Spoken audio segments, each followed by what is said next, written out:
नमस्कार दोस्तों, स्वागत है आपका हमारे YouTube चैनल विधिलॉजी पर। आज हम बात करने वाले हैं दहेज प्रतिशत अधिनियम डॉरी प्रोहिबिशन एक्ट 1961 के बारे में। इसके बारे में आगे बात करने से पहले हम ये जान लेते हैं कि आखिर दहेज प्रथा का स्टार्टिंग क्या है और ये कैसे आई इंडिया के अंदर। तो दोस्तों, अभी तक किसी भी इतिहासकार में या कहीं पर भी यह एक्चुअल नहीं बताया गया है कि कहाँ से दहेज प्रथा का उद्गम हुआ है। लेकिन फिर भी ये माना जाता है कि जो मेडिवल टाइम था, यानी कि 1000 ईस्वी के बाद का, तब से ही जो दहेज प्रथा है वो शुरुआत में आई। और इसके अंदर यह बताया जाता है कि जो दहेज प्रथा है ये इंडिया से नहीं, कहीं और मतलब जो फॉरेन कंट्रीज हैं वहाँ से इसका उद्गम हुआ था। इंडिया में इसे एक्सेप्ट किया गया था।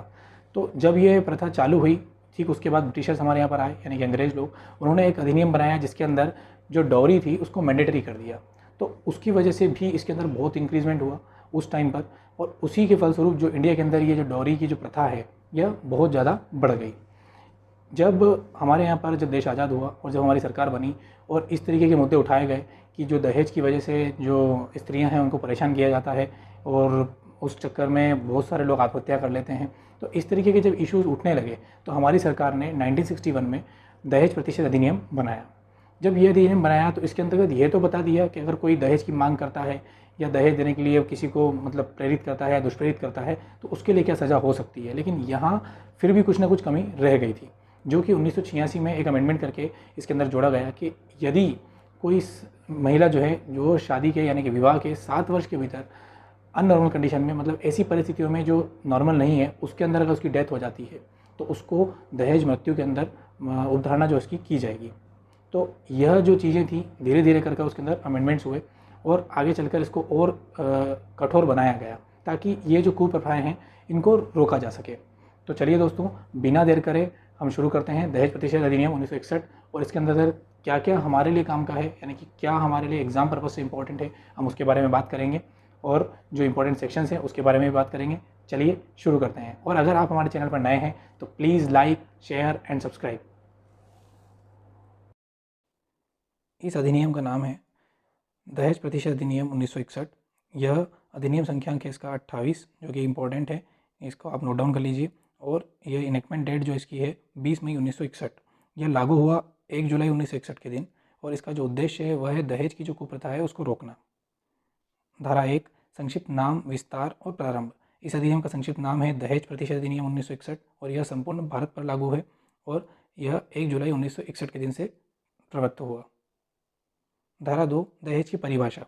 इस अधिनियम में जो है दहेज की जो परिभाषा है वो इस तरीके से समझी जा सकती है कि हर ऐसी वस्तु या संपत्ति जो कि मूल्यवान है या मूल्यवान प्रतिभूति है, और ऐसी मूल्यवान वस्तु या मूल्यवान प्रतिभूति की मांग या डिमांड जो है वह वर या वधू के माता पिता द्वारा या उनके नातेदार जो हैं उनके द्वारा या जो संरक्षक है उनके द्वारा प्रत्यक्ष रूप से यानी कि डायरेक्टली या अप्रत्यक्ष रूप से इनडायरेक्टली की जाती है, तो यह समझा जाएगा कि वह दहेज की मांग कर रहे हैं।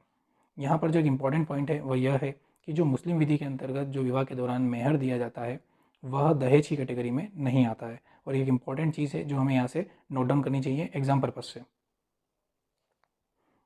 धारा 3, दहेज देने या दहेज लेने के लिए शास्ति यानी कि पेनल्टी। तो ऐसा व्यक्ति जो दहेज देता है या जो दहेज लेगा या फिर ऐसा व्यक्ति जो दहेज लेने और देने के लिए किसी को दुष्प्रेरित करेगा तो वह कारावास से, जिसकी अवधि 5 वर्ष से कम की नहीं होगी, दंडित किया जा सकेगा, और जुर्माने से जो कि 15,000 रुपये तक का होगा उससे दंडित किया जा सकेगा। या फिर जो दहेज की जो वस्तु उन्होंने डिमांड रखी है उसकी जो वैल्यू होगी उससे, या फिर 15,000 रुपये, जो भी इन दोनों में ज़्यादा होगा उससे उसे दंडित किया जा सकेगा। और इसके अंतर्गत यह भी बताया गया है कि जो वस्तुएं यानी कि जो भेंट या गिफ्ट जो हैं वर या वधू को विवाह के दौरान प्राप्त होते हैं जो कि बिना मांगे प्राप्त हुए हैं वह दहेज की कैटेगरी में नहीं आएंगे, लेकिन वह जो गिफ्ट उन्हें प्राप्त हुए हैं उन्हें उसकी एक जो सूची है वो बनानी होगी और उस सूची के अंदर मेंशन करना होगा कि जो गिफ्ट है उसकी अनुमानित लागत यानी अनुमानित मूल्य उसका क्या है। यही इसके अंतर्गत बताया गया है। धारा 4, दहेज मांगने के लिए शास्ति। धारा 3 में हमने देखा कि दहेज लेने और देने के लिए क्या पेनल्टी होगी, और धारा 4 में जो बताया गया है वह कि दहेज अगर कोई मांगता है तो उसके लिए क्या पेनल्टी होगी। तो यदि कोई व्यक्ति यानी कि वर या वधू के जो माता पिता हैं वह, या जो नातेदार हैं वह, या जो संरक्षक हैं उनके द्वारा प्रत्यक्ष रूप से या अप्रत्यक्ष रूप से दहेज की कोई मांग की जाती है तो वह ऐसी कारावास से जो कि 6 मास से कम का नहीं होगा लेकिन 2 वर्ष तक का हो सकेगा, और जुर्माने से जो 10,000 रुपये तक का हो सकेगा दंडनीय होगा। परंतु अगर न्यायालय अगर चाहे तो लेखबद्ध कारणों से इसे जो कारावास की अवधि है उसे 6 माह तक कर सकेगा। 4A के अंतर्गत जो है ये बताया गया है कि विज्ञापनों पर पाबंदी, ये मोस्ट इम्पॉर्टेंट सेक्शन है 4 के अंतर्गत 4A विज्ञापनों पर पाबंदी। यहाँ विज्ञापनों पर पाबंदी से यह तात्पर्य है कि ऐसे इश्तहार या ऐसे जो एडवर्टाइजमेंट जो हैं जो कि दिए जाते हैं अखबार के अंतर्गत या जो पत्रिकाएं आती हैं उनके अंतर्गत कि जो वर या वर जो है उसके बारे में ये बताया जाता है कि इतनी संपत्ति है या उनकी जो आय है वो 5 अंकों में है या 6 अंकों में जो आय है, तो ऐसा जो डिस्प्ले जो किया जाता है वह इस अधिनियम के अंतर्गत अपराध बनाया गया है। और अगर यदि कोई ऐसा करता है तो उसके ऊपर जो है कारावास मतलब उसे दंड दिया जा सकता है, और ऐसा दंड जो होगा वो 5 वर्ष तक का हो सकता है और कम से कम 6 मास तक का हो सकेगा। और इसके अंतर्गत जो जुर्माना है वह 15,000 रुपये तक का हो सकता है। और इसके अंतर्गत भी जो न्यायालय है यदि उसे लेखबद्ध कारणों से उचित लगता है तो जो कारावास है उसे 6 मास तक का कर सकेगा। धारा 5 दहेज देने या लेने के लिए करार का शून्य होना, ये एक इंपॉर्टेंट सेक्शन है। यहाँ से क्वेश्चन बनता है कि ऐसा कोई भी करार जो कि विवाह के दौरान किया जाता है या विवाह से पहले किया जाता है, कुछ जो विवाह के उपलक्ष्य में ऐसा उसमें मतलब मेंशन कर दिया जाता है कि यह वस्तुएं विवाह के दौरान आपको देनी होगी दहेज के रूप में, तो ऐसा हर करार उसी दिन से प्रारंभ से ही शून्य होता है। धारा 6 दहेज का पत्नी या उसके वारिसों के फ़ायदे के लिए होना, यानी कि यहाँ ऐसा दहेज से वह तात्पर्य है कि ऐसा कोई दहेज जो पहले से उस स्त्री के लिए नाम किया गया है या उसके लिए छोड़ा गया है, तो वह किसी ऐसे व्यक्ति के पास है जिसे उसको देना है, यानी कि उसे उसका न्यासी बनाया गया है। और यह कहा गया है कि जब उसकी शादी होती है या जब उस स्त्री की शादी होगी या विवाह के दौरान उसे यह देना होगा, तब जब उस स्त्री का विवाह के पूर्व जिस दिन मतलब उसका जो विवाह है फिक्स हो रहा है उस दिन की दिनांक से या शादी के जिस दिन उसकी शादी हो रही है उस दिनांक से या उसके पश्चात जिस भी दिनांक को वह ऐसा जो दहेज है वह उस व्यक्ति को प्राप्त होता है, तो वह उसे उस तारीख से 3 माह के भीतर उस स्त्री को यानी कि उस जिसके लिए वह है उसे ट्रांसफ़र कर देगा। यही धारा जो हमारी इसके अंतर्गत बताया गया है 6 के अंतर्गत वो यही है।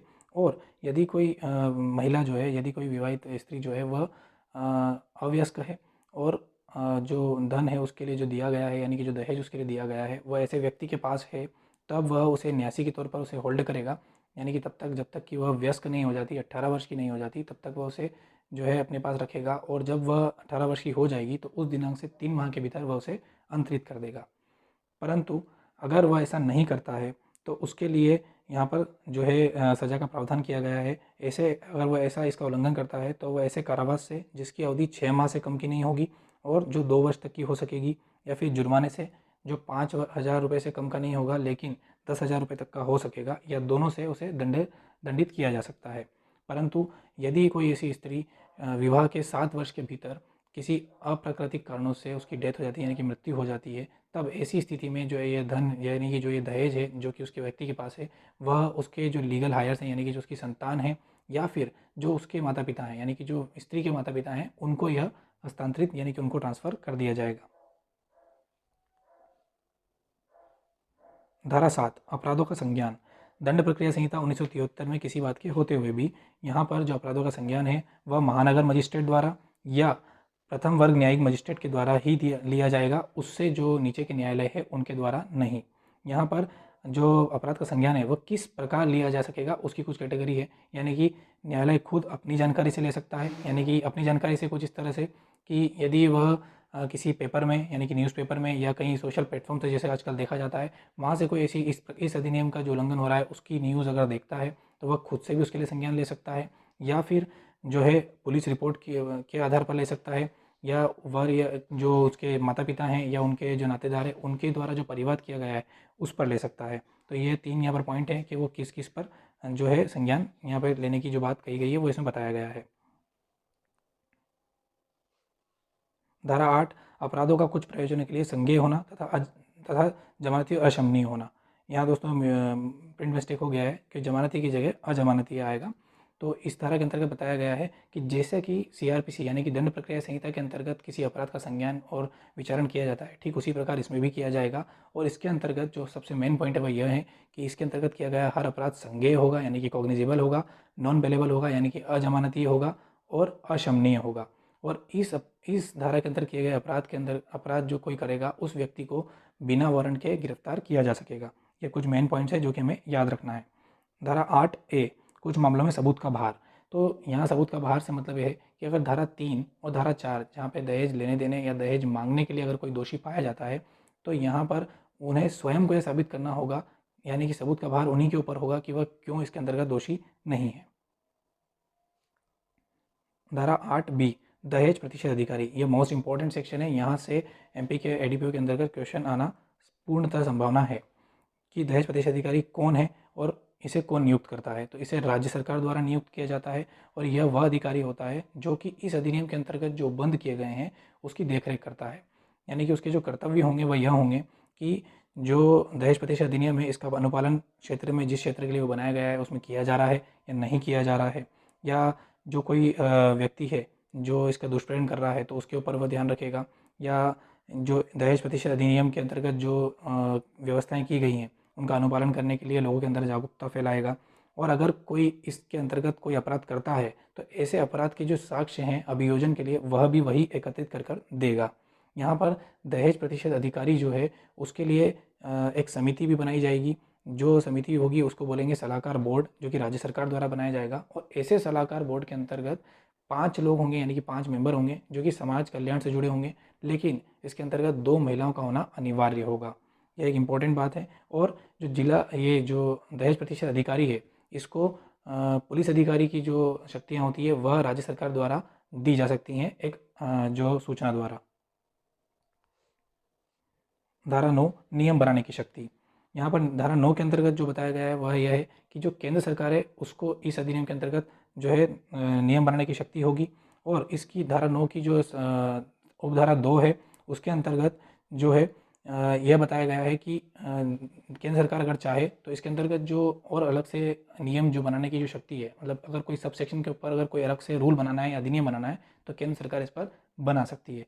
लेकिन इसके अंतर्गत हमारे लिए सिर्फ यही याद रखना है कि जो धारा 9 है इसमें केंद्र सरकार को अनुमति है, और जो धारा 10 है यानी कि धारा 10 के अंतर्गत जो है वो राज्य सरकार को अनुमति है नियम बनाने की इस अधिनियम के अंतर्गत।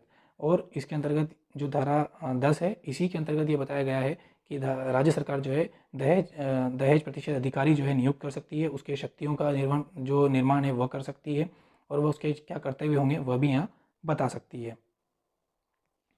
दोस्तों अब बात करते हैं कि ये जो पूरा अधिनियम हमने देखा दहेज प्रतिशत अधिनियम, इसकी जो कनेक्टेड सेक्शंस यानी जो कनेक्टेड धाराएं हैं, जो इससे जुड़ी हुई धाराएं हैं अन्य जो हमारे अधिनियम है उनके बारे में, तो ये इंपॉर्टेंट सेक्शन है। पहला है हमारी आईपीसी जो हमारी भारतीय दंड संहिता है उसका सेक्शन 498A। यह जो है दोस्तों इसमें बताया गया है कि दहेज क्रूरता क्या होगी। तो एक इम्पॉर्टेंट टर्म है और पूछे जा सकने वाला सवाल है, इसलिए हम इसको अच्छे से पढ़ने के लिए हम ट्राई करेंगे कि जो 498A है इसमें ये बताया गया है कि जो वर है उसके माता पिता या उसके जो कोई नातेदार हैं वो या कोई अन्य पर्सन जो उसके साथ रहता है, यदि वह किसी स्त्री को दहेज के लिए, मतलब जो उसकी जो वाइफ है उसको दहेज के लिए प्रताड़ित करेगा, और ये प्रताड़ित में जो मतलब मानसिक भी हो सकती है या शारीरिक भी हो सकती है, तो वो दोनों ही इसके अंदर डिफाइन की गई है कि क्रूरता के अंतर्गत क्या क्या आएगा। तो वह 498A के अंदर बताया गया है, और इसके अंदर जो सज़ा है वह 3 साल तक की है, और यह भी एक नॉन बेलेबल ऑफेंस है, यह आप याद रखिएगा। सीआरपीसी जो है वो आप सब जानते हैं, जो दंड प्रक्रिया संहिता है वो एक प्रोसीजरल सब्जेक्ट है। इसी के अंतर्गत जो बताया गया है कि किस तरीके से जो केस की जो अन्वेषण है वो चलता है वो यहीं बताया गया है। तो 174 यानी कि 174, 176 और 198A ये 3 सेक्शन जो है वो सीआरपीसी की हैं, और ये इंपॉर्टेंट है। 174 और इसके अंतर्गत यह बताया गया है कि उसका जो संज्ञान यानी कि जो उसमें लिया जाता है मजिस्ट्रेट के द्वारा वह किस प्रकार लिया जाएगा, पुलिस इसकी रिपोर्ट कैसे लिखेगी, उसका इन्वेस्टिगेशन कैसे करेगी, ये सारा इसमें बताया गया है। 198A में स्पेशली जो है जो हमारी आईपीसी के अंदर 498A हमने देखी उसी के रिगार्डिंग इसको 198A को इसके अंतर्गत जो है जोड़ा गया है। फिर आता है धारा 113A एविडेंस के अंतर्गत। तो यह भी बहुत ही इंपॉर्टेंट सेक्शन है जिसके अंतर्गत ये बताया गया है कि यदि कोई स्त्री जो है यानी कि जो महिला जो है वो विवाह के 7 वर्ष के भीतर यदि अप्राकृतिक कारणों से उसकी मृत्यु हो जाती है, डेथ हो जाती है, तो यह उपधारणा इसके अंदर की जाएगी कि उसके साथ जो है दहेज के रिगार्डिंग अगर कोई मतलब विवाद किए गए होंगे या दहेज की क्रूरता की गई होगी तो उसे दहेज मृत्यु मानकर ही चला जाएगा। यह इसका एक इम्पॉर्टेंट पार्ट है जिसे आप थोड़ा सा और इम्पॉर्टेंट जो है डिटेल्स में देखने के लिए कोशिश करिएगा। बाकी इसके बारे में जो डिटेल वीडियो है हम आगे लेकर आएंगे, और इसका जो ऑब्जेक्टिव वाला जो सेशन यानी कि एमसीक्यू वाला पार्ट है वो भी हम जल्द लेकर आएंगे। और यहाँ तक आपने हमारा वीडियो देखा उसके लिए धन्यवाद। और आगे भी इसी तरीके की वीडियो हम आपके लिए लाते रहेंगे। अगर आपको ये वीडियो पसंद आया हो तो please like, comment and share और सब्सक्राइब।